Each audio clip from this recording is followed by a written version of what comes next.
This is a video of people lining up to get government-subsidized wheat in Pakistan. The country is currently in the middle of a severe political and economic crisis. This is a stark contrast to a projection made by Pakistan just last year, where they said that Pakistan's economic and political conditions are much better than India. Well. How the turntables... So how did Pakistan get here? And why are they suddenly extending a hand of friendship towards India? And what should India do? Well, let's try and answer all of those questions today.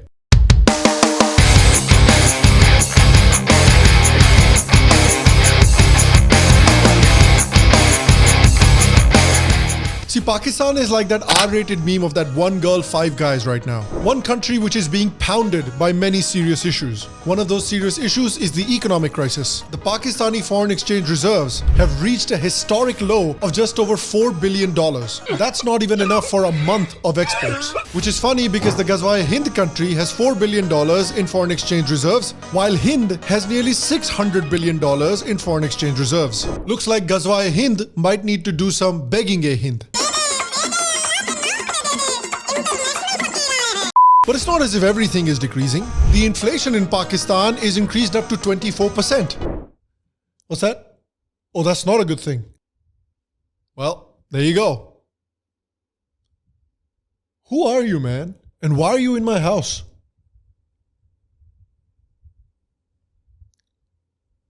Oh, okay.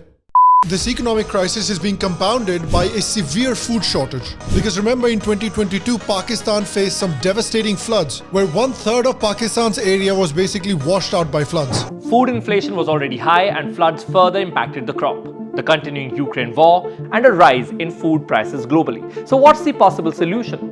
And the economic issues that Pakistan has been facing has created a situation where Pakistan can't even pay enough money to import food, exacerbating the food situation that they're in right now. And it doesn't look like it's going to get any better for Pakistan anytime soon, because in the next coming crop in 2023, Pakistan will need to import fertilizers, the prices of which have skyrocketed because of the Russia-Ukraine conflict. And food is not the only thing that Pakistan is running short of. Pakistan is also in the middle of a massive energy crisis. In essential items and expensive energy imports. In a recent announcement, the Pakistan government has now ordered malls and markets to close by 8:30 p.m. Wedding halls to shut by 10 p.m. Sharif government has also ordered all government departments to reduce electricity consumption by 30%. Half of the street lights across the country will remain on alternate days. Nightmare for summers, as even production of energy in efficient bulbs and fans will be banned from February. And you may be wondering, why does Pakistan have such little money and foreign exchange reserves? Well, the thing is, Pakistan doesn't really have much of an economy to speak of. In a shocking development, Pakistan is realizing that making terrorism your biggest export doesn't really make you any significant money. Another reason is that Pakistan has basically outsourced its growth, which means instead of focusing on your economy, creating industry, producing products for exports, they've essentially sustained themselves through loans and bailouts. Moreover, Pakistan has been caught in the dollar-rupee trap for a very long time. All your debt has come in dollar, but all your income will come in rupees, in domestic currency. Income will come from transportation, maybe tolls on those highways, or maybe truck traffic on those highways. Income will also come by way of salaries to people who work there. That will all be in rupees. So you are earning in rupee, you are having to pay back in dollar, and you are creating nothing of such value that you can then export to earn foreign exchange. So that is the trap you get into. So Pakistan continues to earn in rupees but pay in dollars. And if the economic crisis, food crisis, energy crisis was not bad enough, all of this is coming at a time of massive political instability. Remember, Imran Khan, who was installed as Prime Minister by the Pakistani army, was also removed as Prime Minister by the Pakistani army in 2022. But rather than fade into obscurity, Imran Khan decided that if he's going to go down, he's going to take the state of Pakistan down with him. He has been on an all-out offensive against the Pakistani establishment and the Pakistani army. आप जितना मर्जी कहें हम neutral हैं, जो मर्जी आप कहें हम न्यूट्रल हैं, तारीख के अंदर लोग आपको ब्लेम करेंगे ये जो मुल्क के साथ किया है. He has been organizing massive rallies and even going so far as calling the Pakistani army American stooges. And ever since he was shot during a political rally, the support for him has exponentially increased and the anger against the army has also exponentially increased to levels we haven't really seen in recent memory. Furious Imran supporters were seen climbing atop army tanks and vandalizing them.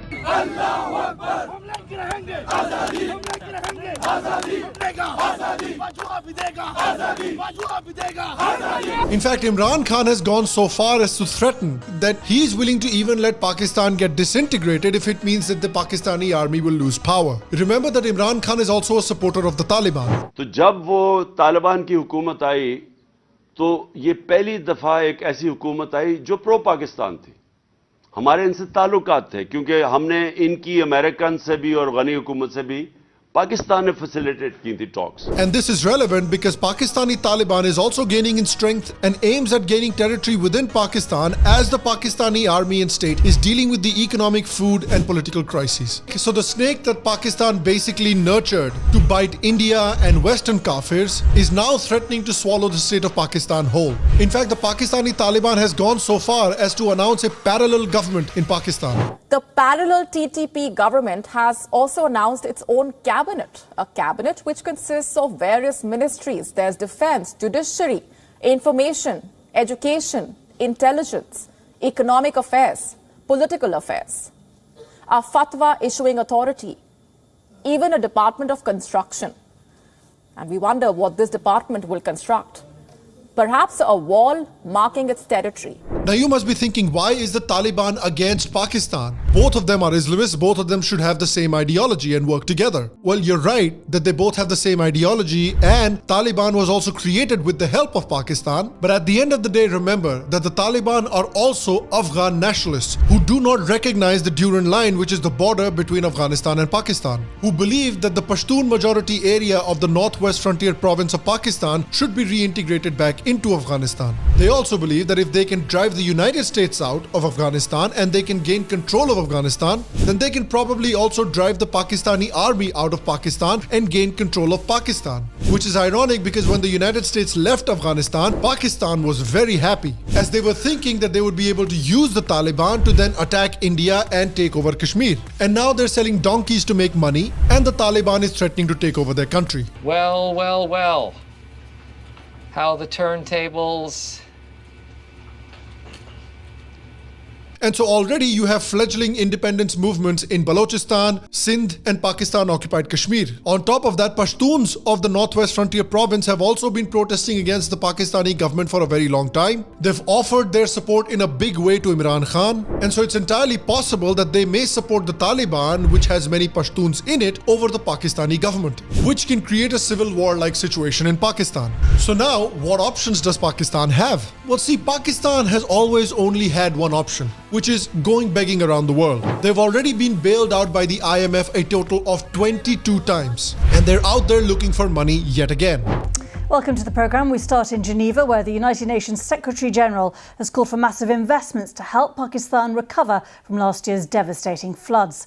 Addressing the fundraising conference for Pakistan, Antonio Guterres said the country was doubly victimised. Now, Pakistan has got some temporary relief from its economic crisis. The UAE has agreed to roll over an existing loan worth $2 billion and provide an additional $1 billion loan to the beleaguered nation. Moving on now, on the maiden international visit after taking office, Pakistan's Prime Minister Shehbaz Sharif has managed to secure financial aid from Saudi Arabia. Local media reported that the cash-strapped nation facing an economic slump has secured financial aid worth around $8 million from Saudi Arabia.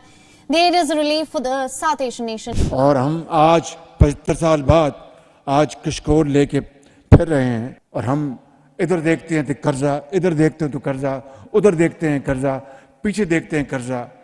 आज हम किसी दोस्त मुल्क में जाते हैं तो वो कहते हैं कि आए हैं मांगने के लिए. टेलीफोन किसी को करते हैं तो वो समझते हैं ये मांगेंगे हमसे.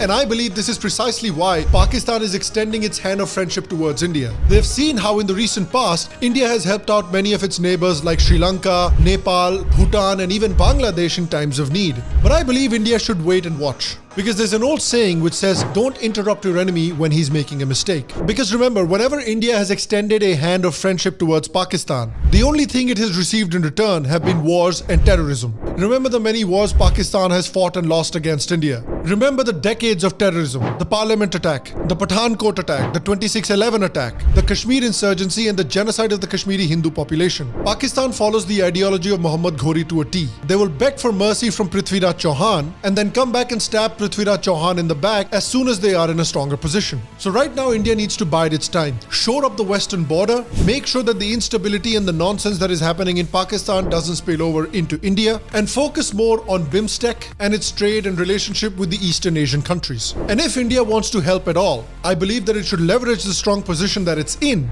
and say to Pakistan that we'll be happy to help you, but only if Pakistan-occupied Kashmir is reintegrated with Jammu and Kashmir. But there is one more thing India can do. Remember that the people that are forgotten in this entire Pakistani fiasco are the Pakistanis, Hindus, Sikhs, Buddhists and Jains. No matter what happens with Pakistan, whether it succeeds, fails, there's an earthquake, there are floods, these minorities will always continue to suffer. So under these circumstances, I believe that it is the duty of the Indian state to bring these people home to India under Citizenship Amendment Act, which has no cutoff date. And I want to ask you, what do you think India should do in this situation? Should it wait and watch? Should it bide its time? Or should it do something to help? Let me know in the comment section down below. Guys, if you enjoyed these English explainer videos, let me know what we should make the next explainer video on. If you want to check out the latest Sham Sharma Show merch, you can click on the merch store link in the description down below. If you want to become a mug club member of the Sham Sharma Show, click on the Patreon link in the description down below to join that mug club. Other than that, I will see you for the next episode. Until then, stay happy, stay healthy. I will see you next time. And to all of you, a secular pranam.